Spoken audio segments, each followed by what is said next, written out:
It is our great pleasure to welcome back Rabbi Ari Averbach to Valley Beth Shalom Hazak to talk about the Jewish origins of cinema. Interesting topic for a rabbi, huh?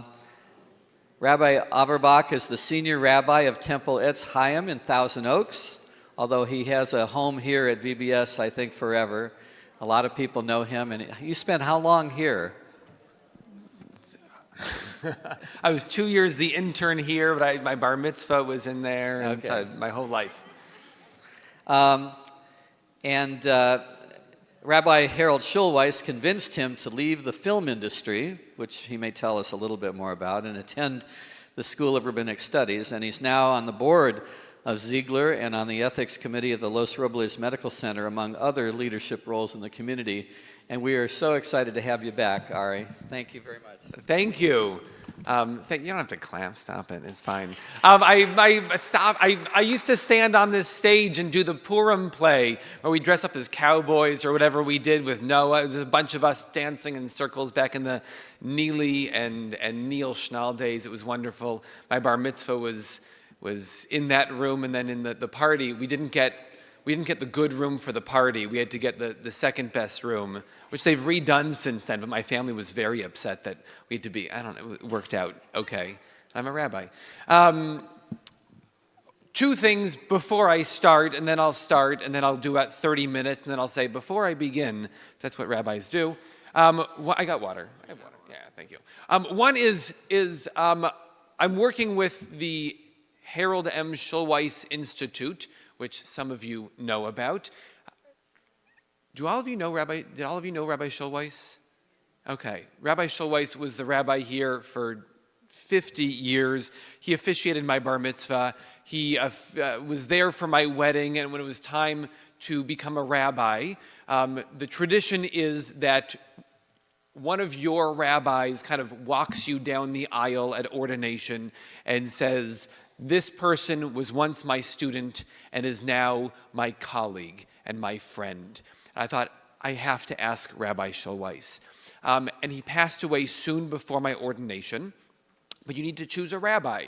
And I'm very lucky. I could have gone to Rabbi Feinstein, Rabbi Farkas, Rabbi Hoffman. I had a plethora of rabbis. And I decided to take a leap and ask not a rabbi, but Malka Schulweis, Rabbi Schulweis's widow, to walk me down the aisle. And it was one of the best decisions of my life. There's a little note card that you carry. If you are the rabbi, you carry this, and you have to read in front of everybody this little note card that says, "This is my student, now my colleague and friend." And she walks me down the aisle. She grabs my arm and she walks me down the aisle. And she gets there, and instead of reading the card, she rips the card and throws it. And she just talks. And everything that Malka said was poetry. There's a good chance she wrote all of Rabbi Schulweis's sermons for him, the way that my wife does for me. And so it was just such a beautiful thing that I got to share that moment with her. And so now I'm on the Schulweis Institute board. I don't know what my title is exactly, but there's a podcast. So for those of you who have cell phones that have a podcast button, you can go to that and type in probably Schulweis. You could type in moral courage, and there's a podcast. It's me talking to Jackie Raffi, me talking to Elliot Dorff, to Mayim Bialik, to Lizzie Heidemann and B'nai Lappi, and we were supposed to have one with Rabbi Farkas, but we have to reschedule it. There's a bunch of episodes where we get to talk to people who knew Rabbi Schulweis and keep his legacy going, which is incredible. So I feel lucky to be part of that project. And just something that's not about me at all is last night I went to go see a show at is it the Wallace? The Wallace, Here There Are Blueberries. I'm a big theater person. I have never seen a show like this before. So if you have the ability to go to the Wallace, it's like watching a documentary film, but it's a play. And so they show real footage, and it's really about people who work at the Holocaust Memorial Museum in D.C. And, when somebody calls them and says, we were cleaning out Aunt Trudy's attic, and we found a whole bunch of letters from the Holocaust. Do you want them? And somebody, some random American guy who was served in the army in the 40s, had something that they'd never seen before. And so it's done as a documentary. I mean, just there's real pictures and real footage. It's just incredible. So if you have a chance to go there, it's for another 2 weeks. It's just a really interesting, I can't say it's good. It's fascinating to watch this and to watch a documentary on stage. I don't know any of the actors. The writer, Moises Kaufman, is known. But anyway, there's that. If at any point you have questions, interrupt me, shout them out, raise your hand. I was thinking about early film and Jews in film. So I thought I would start off by playing, maybe you've seen this before. This is one of the earliest pieces of film, if not the earliest piece of film. There's a lot of debate over what is the first film. This might be it. There was a man named Edward Muybridge. I'm sure I'm butchering his name, but there's a lot of vowels that we don't have in people's names. If you see up there, it says Eadweard. Anyway, Edward Muybridge got into a fight. And the fight was, when a horse is running, is there ever a moment that all 4 feet are off the ground? And his friend said, no, there's always 1 foot on the ground, at least. And he said, I think that they have, at some point, all of their feet off the ground. Well, what can we do? How can we prove this? And they set up this camera that took pictures so quickly, because, it used to be, if you picture like a Hasselblad, one of these big cameras like you see in the movies, and they put the curtain over their head, and you got to pose it. And if you have pictures of maybe your grandparents from Poland or whatever it is, and they're all miserable looking, because you had to stand there, you couldn't move for like 30 seconds. And here was, they thought, well, how are we going to do this? He set up this system to take so many pictures at once. So just to show you what this looks like.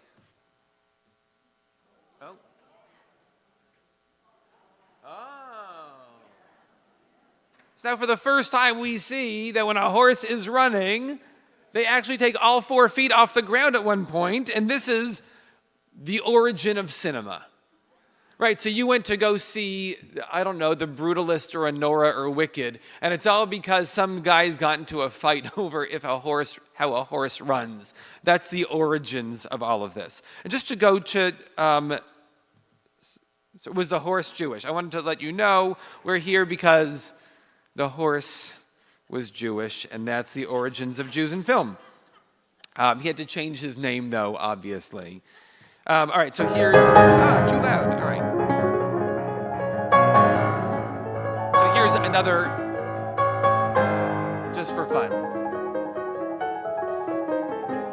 That's one of the earliest films also. I don't know what we're watching. Like, did people plan this? Does anybody even know they're in a movie? It's just a street. Okay, there's one more that they're going to show.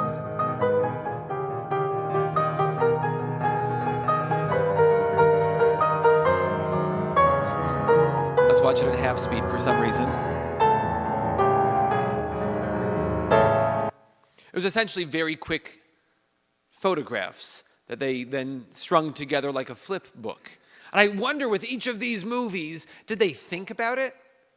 Did they go, okay, here's what you're going to do. You're going to stand on the stairs and you're going to dance. Did they choreograph it and write something? Did they sit in a writer's meeting in a pitch room? What if he plays the cello? No, too big. What about a piccolo? Too small. We need something. How did that work? And same thing with the dancing. Did they talk about what they were going to wear? What colors look good on film, even though it's black and white? I have no idea. But this is the origin of film. They were very short because it was difficult to make, and it was really expensive. This is the 1880s or so. All right, we'll get to the Jewish origins of film, but we'll play a little game now of, can you name the non-Jewish name of the famous person? All right, maybe we'll go both ways. But first, Anybody know who Emmanuel Goldenberg was? Edward G. Robinson. Pretty good. All right, we'll go with an easy one now because they just made a movie. Robert Zimmerman, Bob Dylan, Bernard Schwartz, Tony Curtis. You are good at this. Isser Danielovich, Kirk Douglas, Betty Joan Persky, Lauren Bacall. How do you know these? Just from life, from Jeopardy, from something. What? Google. Google, whose real name was Goldblum, and he had to change it.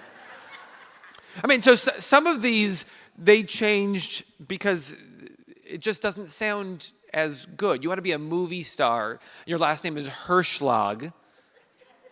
It just doesn't set off like the ingenue. Do you know whose last name was Hirschlag? It's more modern. Natalie Portman was born to Israeli parents on Long Island, or I think in Jerusalem. They moved to Long Island, and so Hirschlag. Then there's also non-Jews who changed their names too, because to be famous, you want to have a nice name with a ring to it. So you know who Archibald Leach is? Cary Grant. Cary Grant sounds like a movie star. Archibald Leach doesn't. You know who his cousin was? Remember who Cary Grant's cousin was? He was very, I'll say, rich and famous in the 1980s. I gave you a hint. He was rich and famous. Robin Leach, Lifestyles of the Rich and Famous, was his cousin, and so he didn't change it. Leach. Doesn't sound like an... Anyway, so, and now it seems it's less popular to change your name. So many people now, they keep their name. It doesn't matter how ethnic sounding it is. And in fact, there are people who are changing their names back to what it was before. So there was Zoe Saldana just won an Oscar. When I worked in the film industry, she was a client, and she was Zoe Saldana. Now she put the tilde back over the N, Zoe Saldana. There's other people, too, who have taken on their more ethnic sounding names, because right now, it's a line from a chorus line in the 70s. Ethnic is in. So right now, it's okay to embrace who you are, but there was a time it really wasn't okay. And this went all the way up. Do you know who changed their name from Zalman Moses? William Morris. Right. William Morris, who founded a talent agency in the 1940s, he changed his name from Zalman Moses to William Morris. I used to work at a talent agency called the Gersh Agency. And it's not as it's still Jewish, but it's not as Jewish-y sounding as Zalman Moses. But they kept their name, the Gersh Agency. And there's other ones too. I'm not sure why Bernice Frankel. I bet it's a fine name. B. Arthur. Wow. B. Arthur. She was on the show Maude and the Golden Girls and all of these things.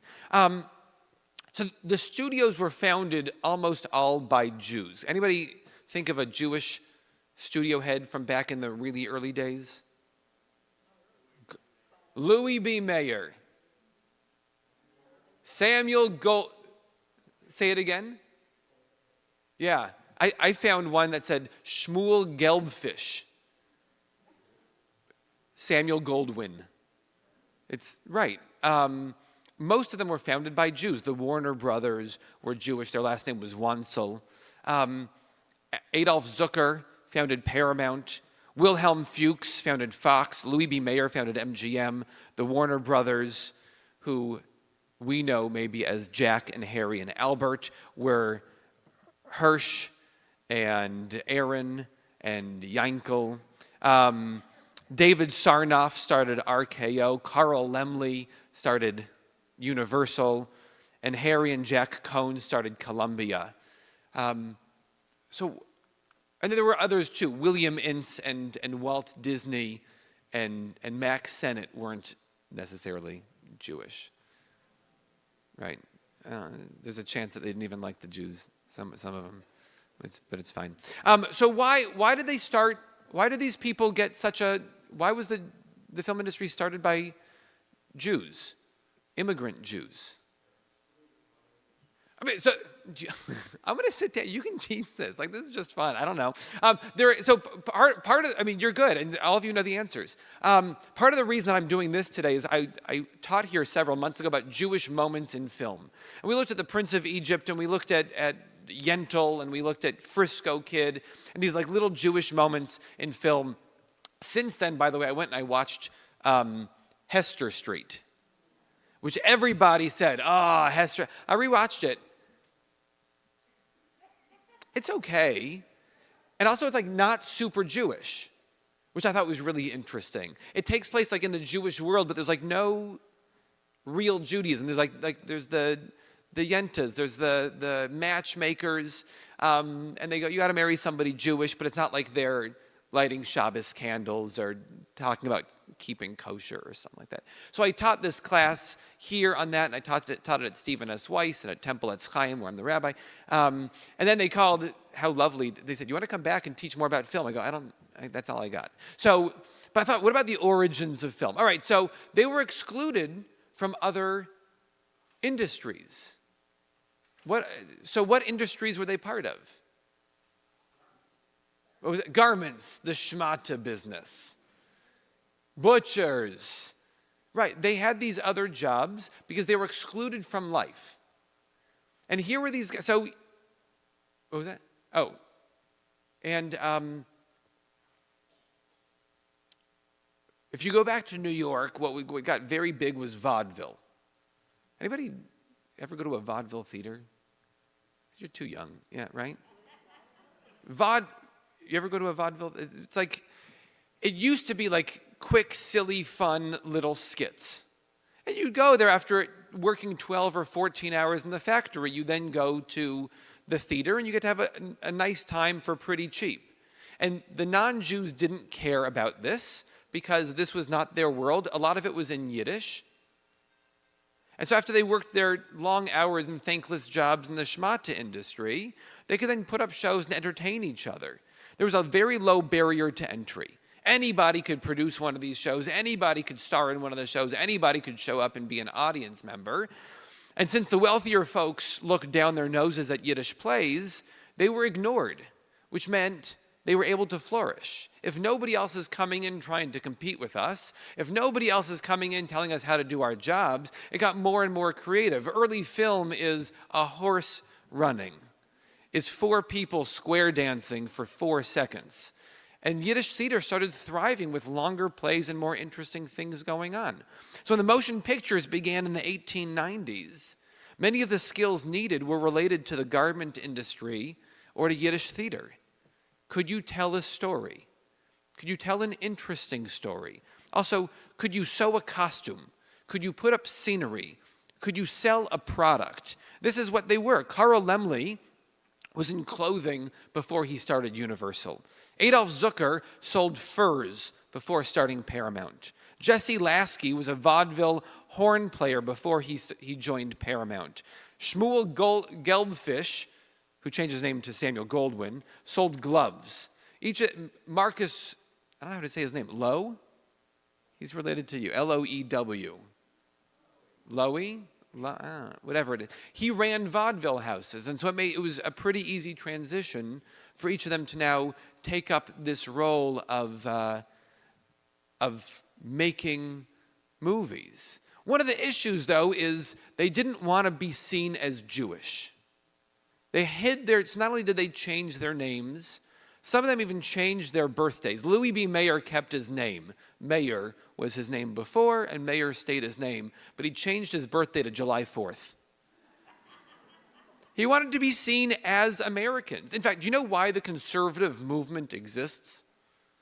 I mean, not the origins of the conservative movement, which is a fun class on its own. The conservative movement exists because the Reform Jews, who were mostly German Jews who were here way before my family, saw people like my family crossing the ocean and coming here, and they were going to ruin the name of Judaism because the German Jews were trying to fit in here. And here comes my ancestors, who weren't necessarily so religious, but they had beards and payas and funny hats and accents and were living Jewish lives. And the Reform Jews who were already here tried to convince the greenhorns who were showing up to be conservative. They knew that my ancestors and maybe yours weren't going to give up religion but weren't going to give up Judaism and become Reform. That's a strong statement, but don't judge me on that. Weren't going to give up Judaism and become Reform. They had to hold on to something Jewish. What's the Jewish thing that they're going to hold on to? So JTS, the Jewish Theological Seminary in New York, thrived at this time because they convinced all of the people fresh off the boat from Europe to go to JTS to become American rabbis. They knew they would never go to become Reform rabbis, so Kaplan and Heschel and this generation who showed up here trying to live authentic Jewish lives were convinced to meet them halfway. I know you're not going to become Reform, but don't be Orthodox. Let us fit in America. And so here you have this whole new movement of conservative Judaism thriving as kind of an in-between, holding on to who we used to be in the old country and trying to fit in here. And the film industry people saw this too. They were kicked out of all of the other industries. They weren't allowed to participate in certain things. They couldn't join the country clubs. They couldn't have certain jobs. And so they changed their birthdays, they changed their names, they changed their wives. Shmuel Gelbfish became Samuel Goldwyn. His wife, Blanche Lasky, until 1915 when he decided instead to marry Frances McLaughlin, not Jewish. And how many of these other people also divorced their Jewish wives to marry non-Jews? Because if you want to fit in this country, you can't invite your coworkers or your boss or your board members over for a meal, and here's, brisket and kasha. You need to have them over for a meal and have, whatever the what was it? Pork chops. I don't know what non-Jews eat, right? We're going to have an American dish. We're going to have a pot roast for dinner. We're going to have spaghetti and meatballs for dinner because we want them to be more American. So they gave up their names. They gave up their birthdays. They gave up their wives. Almost all of these guys had a son who they named Junior, which is not unheard of in Judaism, just not as common in Judaism. How many people come to me and say, Rabbi, what do I do? My daughter's going to have a kid, and the kid's name is going to start with the same letter as my name. What a shanda. It's that's not a problem. That's not an issue. But here they're naming their kids Junior so that their kids can fit in as real American boys in that time. So it's just a strange thing. They wanted to join the WASPI community, and they still weren't allowed to. On the East Coast, they were still not allowed, so a lot of them started moving out here. Why do you move? How many of you were born in Los Angeles area? Okay, 3% of you.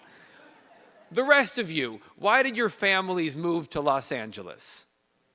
Sunshine. They saw the Rose Parade on January 1st, whatever year it was, and they were in Chicago or New York or Detroit or wherever it was, and they go, wait, it's 73 degrees on January 1st?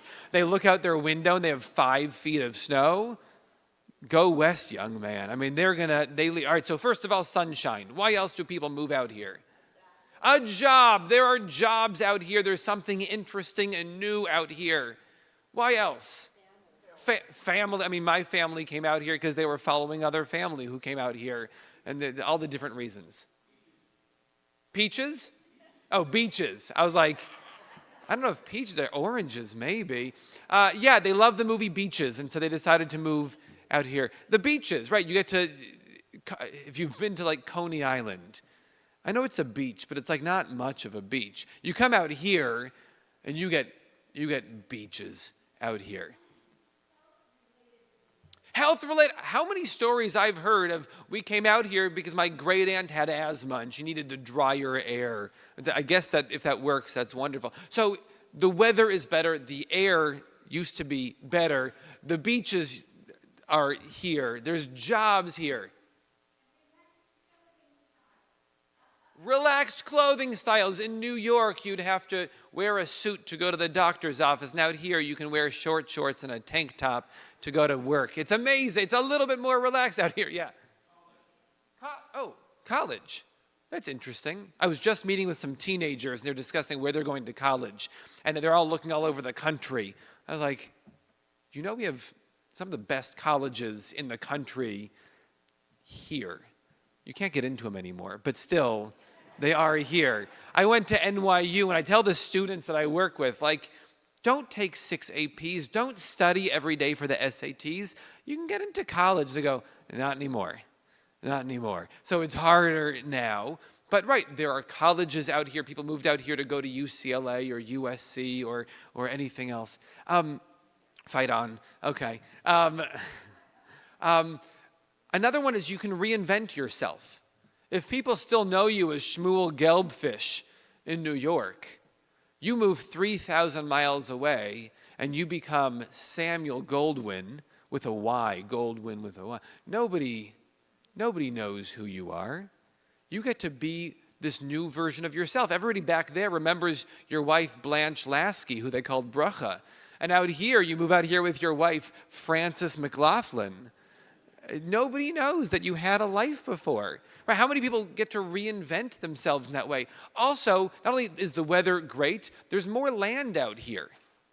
I mean, I don't know about any more, but my friends on the East Coast, when I moved out there, they were surprised. Our parking lots in LA are bigger. Not only is there poorer public transportation, but on top of that, there was just land. Nobody has a basement in California, both because of earthquakes, and you end up on top of your neighbor's basement after a week or two, but also because we had ranch style. Our houses could go this way and this way and that way. When I was living in Chicago, everybody had a basement because there was less land to deal with. And imagine in New York, sometimes when I feel like my house is too small, I've got 3 kids and it's loud, I think my house is too small. I think if this house, the same exact floor plan, were in Manhattan, it would be a $40 million apartment in Manhattan. But out here in Agoura Hills, you get to spread out a little bit more. In Encino, you get to spread. So you get more land. And so if you want to make a studio, you want to set up Universal Studios. Doing it in New York, you get a slice of Brooklyn. Doing it out here, there's nothing and nobody. You can buy acres and acres and build buildings and shoot movies outside all year long and I mean, you've seen what these look like. You've been there, but you've also seen Singing in the Rain or whatever, where there's warehouses where you could build lots, which you couldn't do in New York. So they came out here and they start a new life.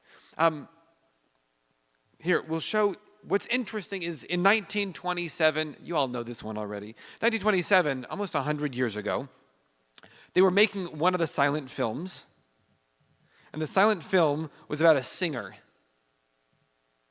You all know this one. Yeah.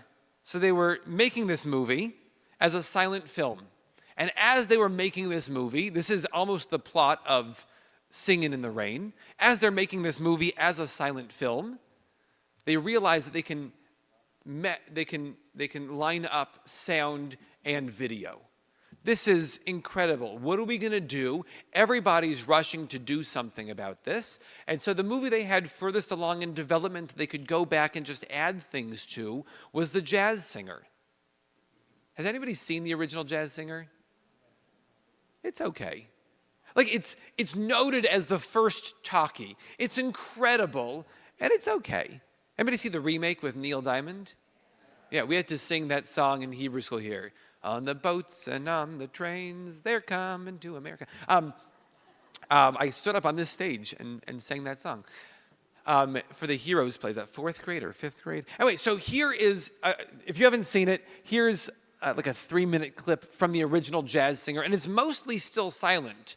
It feels like a silent film. There's like the background piano and things like that. But just to note on this movie, so we'll watch a little bit of it.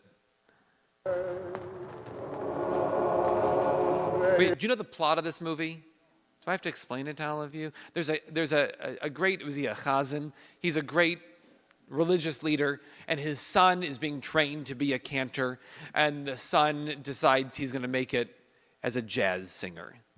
It's controversial because he does it in blackface, but in the Neil Diamond version, he doesn't, and he becomes Neil Diamond. And so he's training, and instead of becoming a cantor, he becomes a singer, and then his father falls ill right before Yom Kippur. And what are they going to do? And they call their son, the big-time jazz singer, can you come back and help us out? Because otherwise, they're going to play a record for... Anybody do that? Anybody go to a synagogue where they did that? They played a record? My old synagogue in Chicago, before they had a cantor, on high holidays, they'd put like a Victrola, I don't know, whatever it is, on the bima, and they would play Kol Nidre, which, like, I don't, you don't have somebody who could do this? Anyway, so here's a piece of that movie.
Anybody know if that's Al Jolson's actual voice? I think he sings in other parts of the movie, and so I think it's his voice. It's pretty good, right? I mean, I'm not comparing him to Herschel Fox or anything like that, but how's the acting in the movie? Very realistic, right? Right, yeah, speechless. With one look, they can change the world.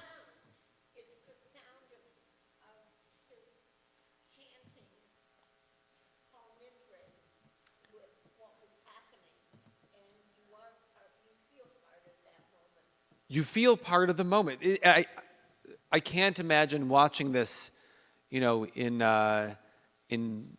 Poughkeepsie in 1927, Peoria, I don't know, whatever, Topeka. If they're showing this movie elsewhere and there's not Jewish audience, what's their response? That the first, which everybody had to see, the first talking, people are talking about the first, this is the biggest movie that's come out in years. And this is what it is. And then from here, just to note for fun, the movie is directed by Frederick Crossland, Jewish. Frederick Crossland. The dad, the father who in this scene perhaps dies, the cantor, he's played by Warner Oland, not Jewish. Anybody know what his most famous role was? Charlie Chan. It's not just the Jews who are being played by non-Jews.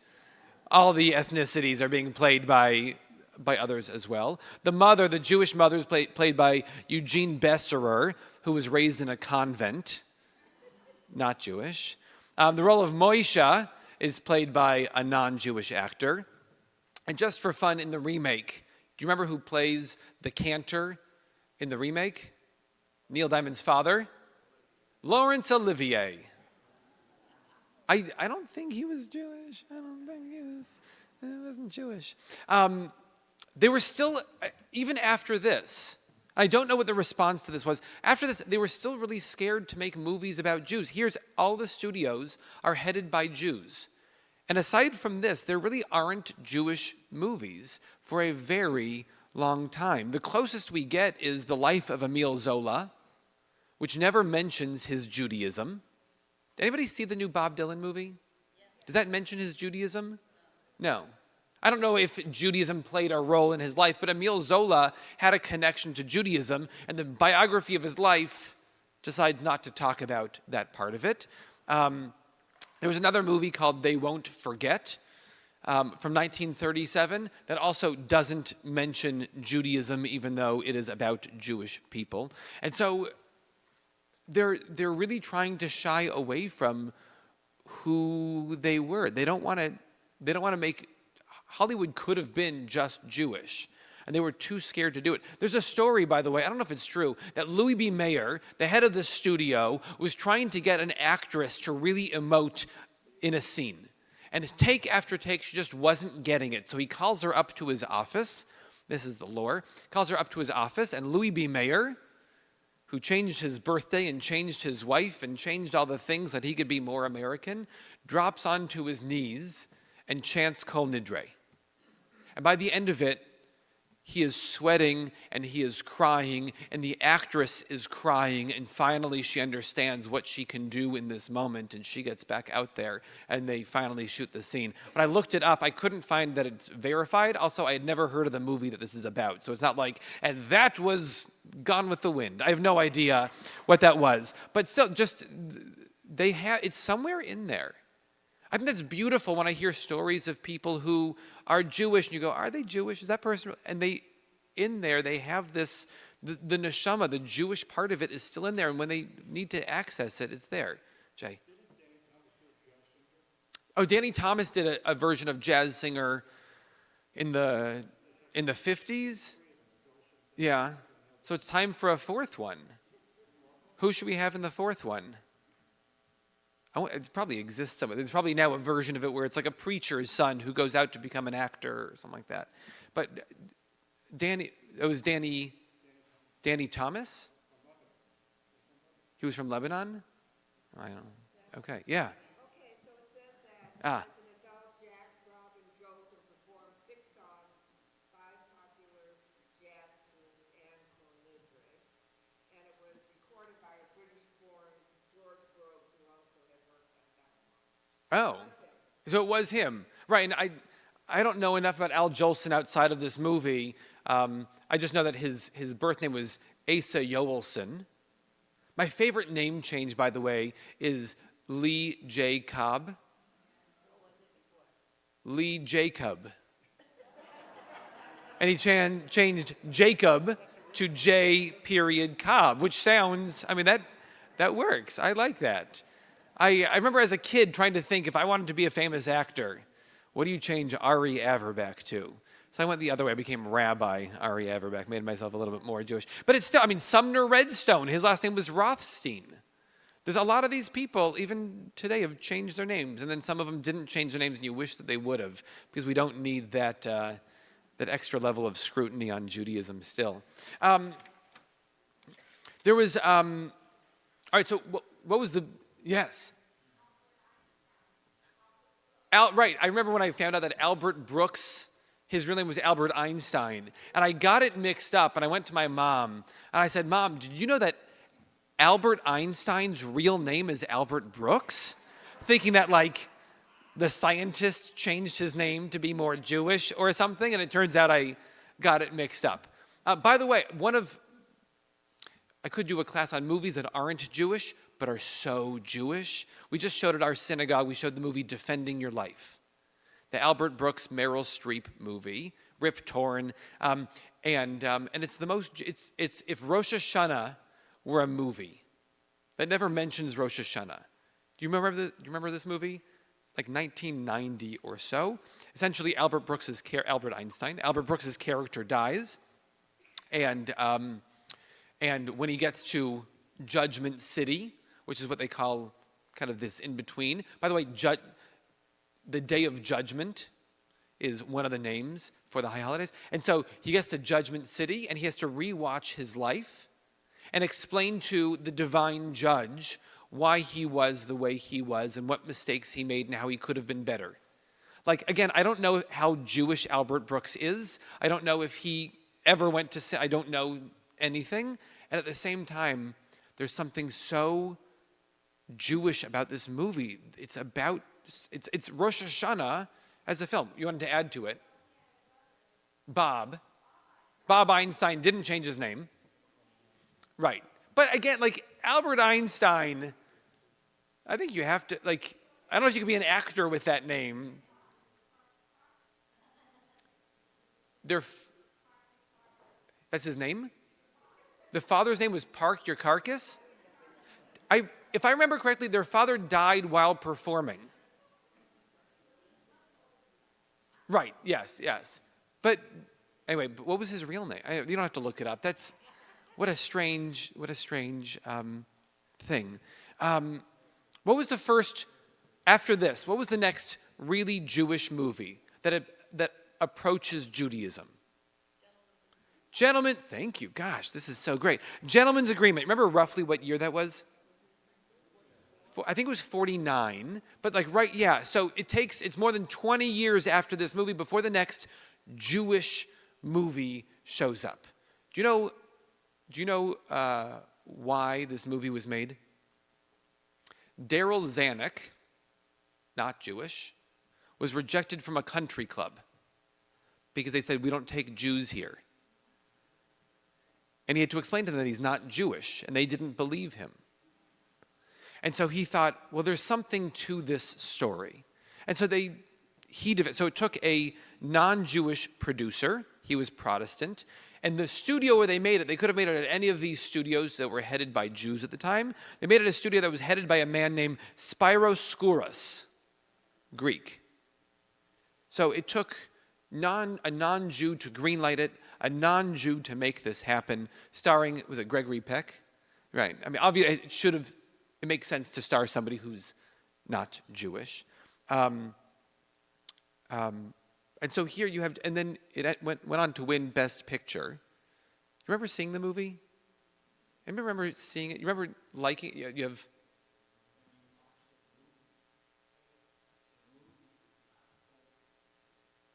It's not told from a Jewish point of view.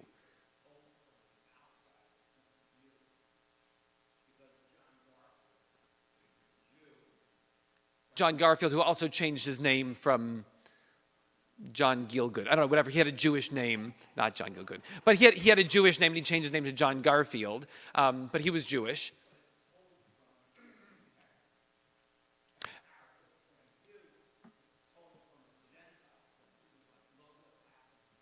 Right.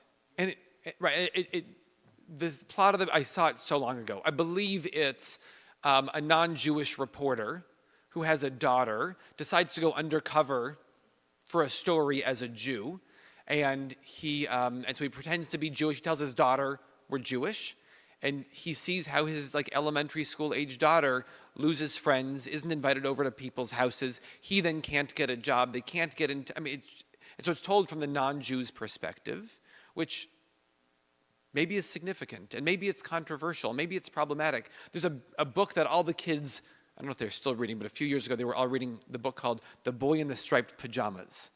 I didn't read it, I didn't see the movie. I had some angry parents call me saying, you have to call the school district and tell them to stop reading this book.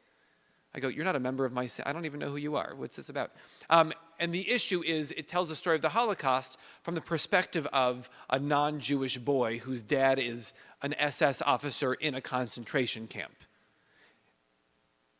And maybe I didn't read it, I can't comment on it, but what it means to read the book from an outsider's perspective. That maybe it's harder to get into the mindset for people in Peoria, to get into the mindset of somebody Jewish as opposed to get into the mindset of somebody who's just like us. And so maybe it helps to have that it's made from the outsider's perspective.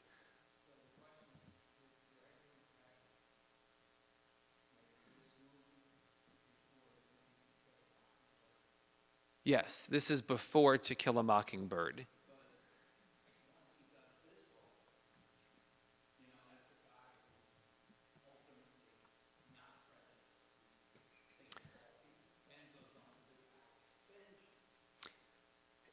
Right, if you decide to become a big-time actor, and you have to be typecast as a role, being typecast as America's dad is a pretty good role to be typecast in. He is made out to be the non-prejudiced, very kind, loving, present, honest person, and that's who he ended up playing over and over again, as opposed to Archibald Leach, Cary Grant, who in every movie kind of plays the same dapper, debonair kind of guy. Maybe not always, but often. Yeah, I mean, it's worth looking at. And then when did it change?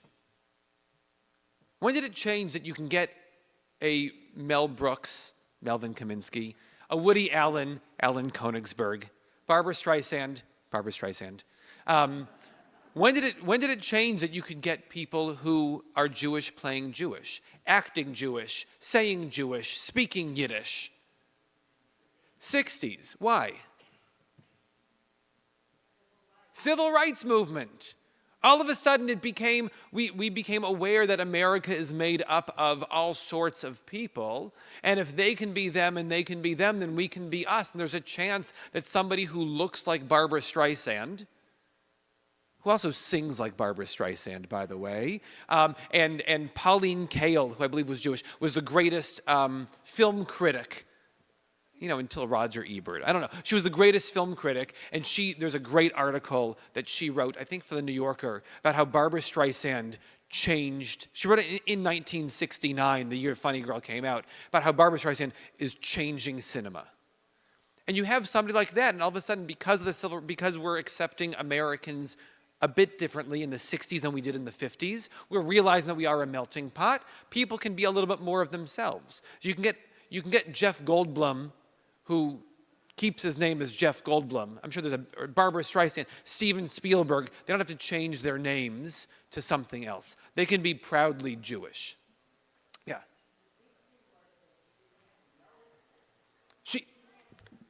She didn't have to look.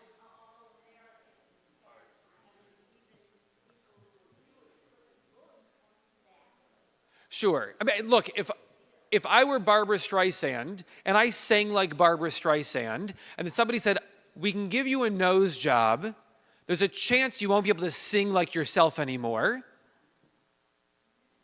There's a chance that you go, I'll keep taking Broadway roles where, from the mezzanine I look okay. And so she opted not to change her look. And what a statement that is. And then, last time I showed a clip from Annie Hall, 1977, where it really plays into to Jewish ideas and to what a Jewish family looks like and sounds like and eats like and how we see ourselves is just so different. And then you fast forward, I know he's controversial, but still, Crimes and Misdemeanors, where he gets into a theological debate over Pesach Seder, which couldn't have happened in 1949. 1949, we're pretending we'll just kind of tiptoe into the idea of Judaism. And it's not for decades later we get to actually be Jewish. I never saw the movie Cat Ballou. Anybody know Cat Ballou? What was that? Lee Marvin. I know, there's a lot of movies I should see. The list is very long. But in it, there's a bunch of Native Americans, but instead of having them speak either a fake language or Navajo or Pidgin English. What do they speak in the movie? Yiddish. They have all of the Native Americans speaking Yiddish in the movie. And also in Blazing Saddles, right, they're speaking Yiddish. Right, and we couldn't, it took a movement to change, to go from pretending to not be Jewish, to having an outsider perspective of Judaism, to finally an insider perspective of Judaism. Last time I was here, one of you came up to me and asked about the new Oscars Museum by LACMA. I haven't been. I don't know. Shame on me. I haven't been yet. And there's a big question of, have you been there? There's a question of, why do they downplay the origins, the Jewish origins of film? Anybody have a good answer for that? Maybe they want to appeal to everybody. Maybe part of it is the Jewish people were downplaying their own role. And so why are we going to out these people as Jews as they've been hiding as non-Jews? And so to say, they were Jewish, they were Jewish. I also, like, just the Schulweis part of my mind goes, what was Judaism in their life? If they were born to a Jewish family, raised secular, haven't been at synagogue ever, have never kept kosher, have never lit Shabbat candles, have never been to a Pesach Seder, but their original name is Shmuel Gelbfish. I don't know. Do we have to talk about their Judaism? I don't know how much it plays into their, I don't know, I didn't see the movie, I don't know Bob Dylan so well. How much does Bob Dylan's Judaism play into his life ever? Right, he converted to Christianity, came back to Judaism. I mean, Leonard Cohen, who also experimented with other religions, but Leonard Cohen's songs are Jewish. Synagogues around the world are singing Leonard Cohen's songs. Other people too, they're Jewish. Spielberg's mom, you ever go to her restaurant, Milky Way? I mean, she was a character, and you'd go into her restaurant, and she'd like sit down, she'd wear her overalls, and she would sit down at your booth and point out what was good on the menu. Oh, this isn't good today. The guy who makes the best blintzes, he's not here today. Don't get the blintzes today. I mean, she was a character, but she had a kosher restaurant. He was raised, despite The Fabelmans, which I thought was a bad movie, he was raised with Judaism. And so I don't know, so that's part of it. The other part of it, the excuse of the museum, the excuse that the museum gave, and you can take it or not, is we needed to show all of the origins of film. And if we showed all of the Jews, our whole museum would be a Jewish museum of film. And we didn't need to do that. And I think that's problematic. And also, if we made a list of the best songs of the last 100 years, there's a chance that if we all wrote down our 10 favorite songs of the last 100 years, and we all made a list of them, and then we figured out which one had the most votes. I don't know this crowd necessarily, but there's a chance that one artist would have the top 10 songs. And at some point you go, we can't have 10 Sinatra songs, 1 through 10, and then other songs below, and nothing by, I don't know, Beyonce or Taylor Swift. You have to include something from the last 20 years, and you have to include something from Woodstock, and you have to include something from the Laurel Canyon era. You have to include other things. You go, all right, but so you're going to take off some. So maybe just to diversify, they're going to not talk about Carl Laemmle, and they're not going to talk about Fuchs, and they're not going to talk about I don't know. You need Louis B. Mayer there, but you don't really need Adolf Fuchs. Nobody remembers him, so let's leave him off. So maybe they're just trying to diversify in some kind of way, which I think is a little bit of a poor excuse, but it works for them. Wait, your hand up, was it up in the back? It's okay. I mean, like we're okay. Yes. All right, we'll come back to you then. Yeah.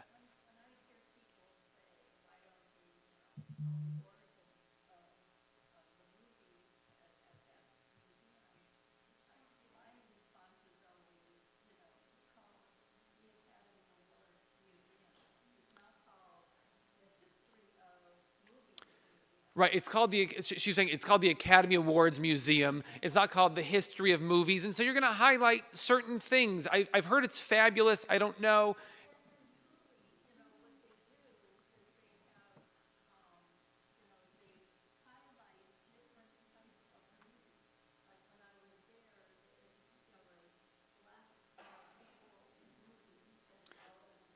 Sure. I mean, right. And to know that it's not that Jews control Hollywood, and even when Jews, pardon me, did control Hollywood, we didn't hire Jewish actors or Jewish directors. We didn't make Jewish movies. Right. If I asked you all to name your favorite Christmas movie, I think everybody's got a good answer. Name your favorite Hanukkah movie.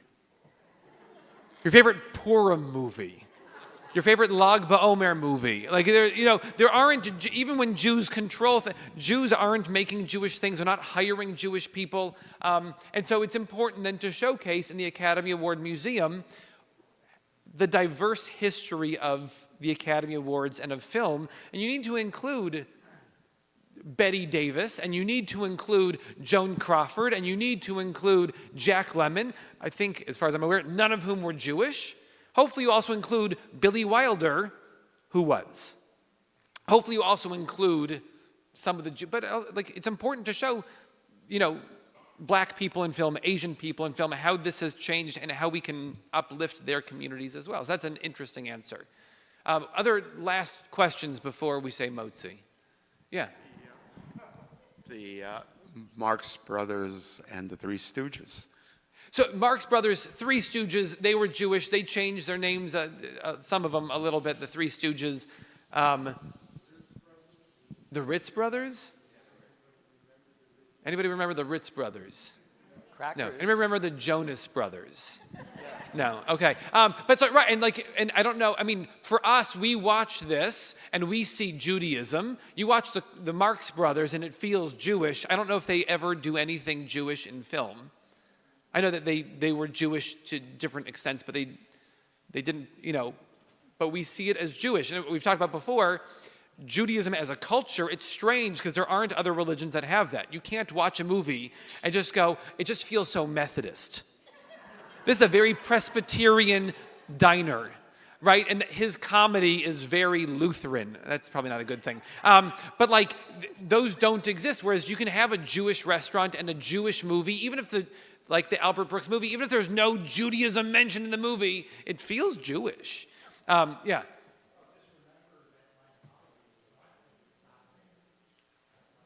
Right, part of it was vaudeville, then graduated to Broadway. You have these plays that people are dying to see on the Lower East Side, and you get enough ticket sales, you go, we got to move to a bigger theater, and then a bigger theater, and you end up being in Broadway, and so you have a lot of Broadway was Jewish, and a lot of them, I was surprised to find out that Ziegfeld, I thought he was Jewish, not Jewish, just it sounded like a European last name. But so some of Broadway was then, I mean, there's classes on that. We could talk about Sondheim, and we can have the debate of, was Hammerstein Jewish? But yeah.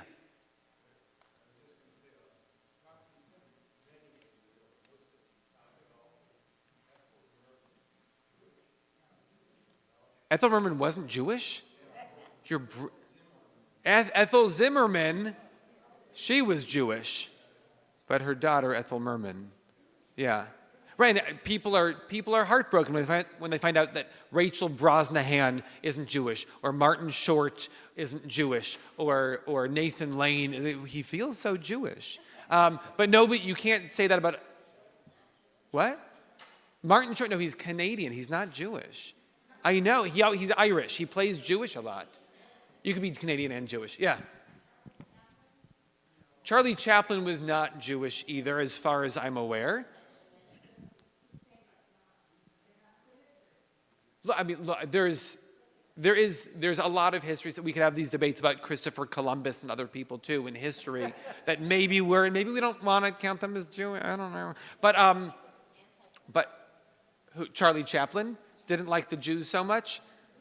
Either way, so it's just what a fun conversation to have with you. You taught me actually more than I taught you, which I appreciate. Thank you all very much.